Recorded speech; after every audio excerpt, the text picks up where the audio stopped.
लीजिए, आपकी अदालत में फिर हाजिर हूँ मैं, प्रोफेसर राजीव शर्मा। ज़रा ये भी सुनो सेगमेंट लेकर। बहनों और भाइयों, सबसे पहले आपको गोवर्धन पूजा की हार्दिक हार्दिक बधाइयाँ। इस गोवर्धन के पर्व की हार्दिक हार्दिक शुभकामनाएं। जैसे कि गोवर्धन शब्द से ही स्पष्ट होता है गौ यानी गाय, काऊ, और वर्धन यानी कि इसका संरक्षण करना, गायों का की पूजा करना, गायों की नस्ल की बढ़ोतरी करना, ये गोवर्धन शब्द का अर्थ होता है। और इसकी कथा हमारे ग्रंथों में यूं आती है कि एक बार इंद्र को बड़ा घमंड आ गया कि साहब ये श्री कृष्ण कह रहे हैं कि मेरी पूजा नहीं की जाए इंद्र की, और वो पर्वत की पूजा की जाए जिसका नाम गोवर्धन है।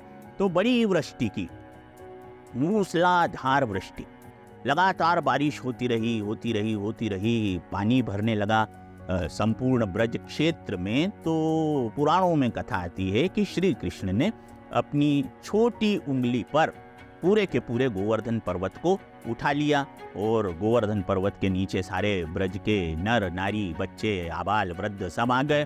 साथ में सारी वहाँ की गौ माताएं भी आ गई। हम गाय को माता कहते हैं हमारे यहाँ पर, क्योंकि जो भी हमें दुग्ध पान कराने के लिए मुहैया करवाए दूध, वो मातृ तुल्य ही होता है। यह जज्बातों का मामला है। तो गायें भी आ गई। अब इंद्र 7 दिन तक बारिश करते करते वो थक गए, और आखिरकार ये हुआ कि गोवर्धन पर्वत के संरक्षण में ब्रजवासियों और पशुधन की सुरक्षा हो गई।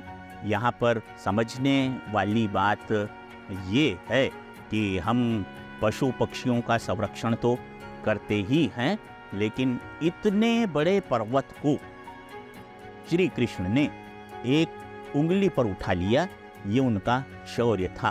एक ही छोटी उंगली काफी थी गोवर्धन पर्वत उठाने के लिए, मगर श्री कृष्ण ने सारी उंगलियां लगा दी बांसुरी पर, एक राधा को रिझाने के लिए।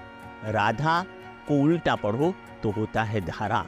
धारा भक्ति की, धारा संस्कारों की, धारा समर्पण की, और ये धारा जिसके पास होती है वो प्रेमिल धारा शौर्य पर ज्यादा भारी पड़ती है। और संदेश इसमें ये छुपा है कि घमंड भैया इंद्र का भी हो, जो देवताओं का राजा माना जाता है, तो वो भी घमंड टिकता नहीं है। Ego is root of all evils. ये जो घमंड है ना, सारी बुराइयों की जड़ होती है।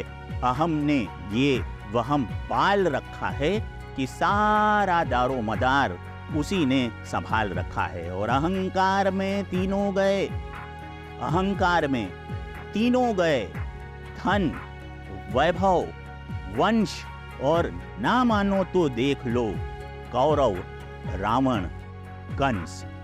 शुभकामनाएं।